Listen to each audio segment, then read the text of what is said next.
The American Civil War ended just 10 years ago. More than 600,000 men died, and the country is still trying to rebuild. But out here in the West, things work differently. The land is vast, the law is thin, and survival often means choosing the wrong side of history. Today, you are not the hero. You are the outlaw. The United States is changing rapidly.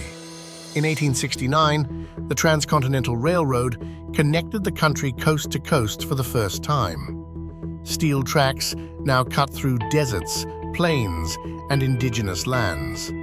The government promises opportunity through the Homestead Act, granting land to anyone willing to farm it. Millions migrate west, chasing a dream. But dreams out here are fragile.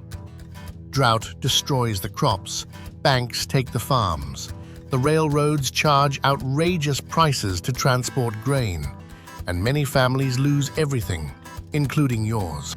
You were born on a small farm near the San Juan River. Your father grew corn and wheat under the scorching sun. The work was hard, but it was honest. Then the drought came. The crops were lost. The price of wheat collapsed, and the bank didn't care. One morning, a man in a clean suit arrived with a newspaper. By sunset, the land was no longer yours. That day you learned something important about the West. The law protects the men who already have money. Everyone else must survive however they can. It didn't start in a big way.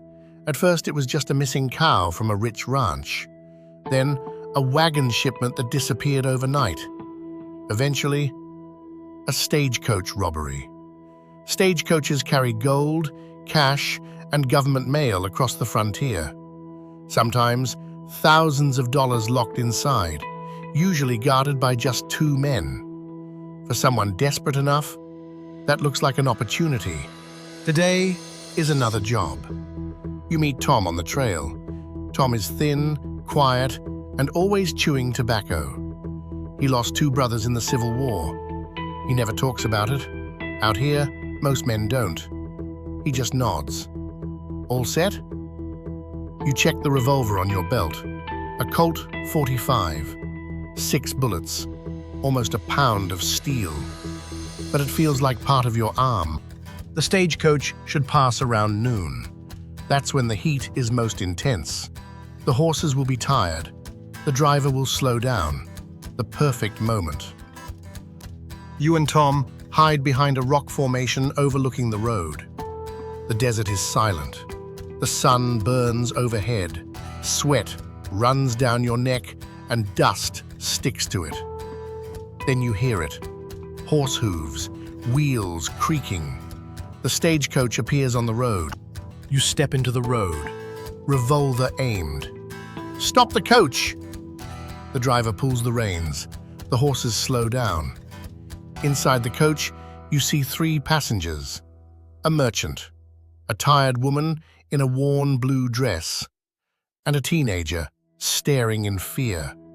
You grab the strongbox, no violence necessary. The boy inside the stagecoach looks at you closely.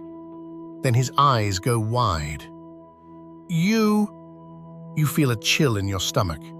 You recognize him too. He used to live near your farm, back when you were just another farmer's son.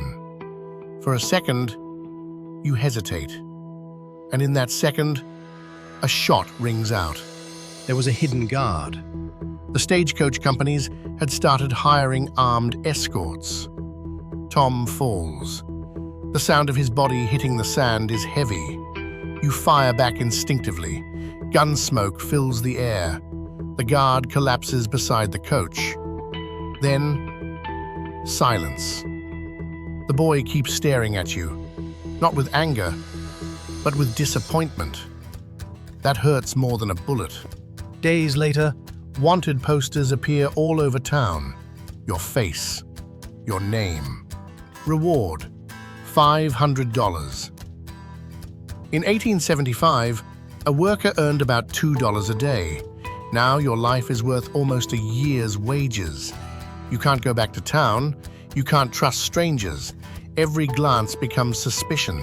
Every silence feels dangerous. The West is becoming more organized, more controlled, and men like you are slowly disappearing. Months later, You sit alone beside a campfire in the desert. Your boots are cracked. Your money is almost gone. The night is cold and silent. You think about the farm near the San Juan, about the life you had before. You don't consider yourself a villain, just someone who went too far. But history rarely cares about reasons. It only remembers the outcome. The fire slowly dies out, and somewhere in the darkness, the world moves on without you.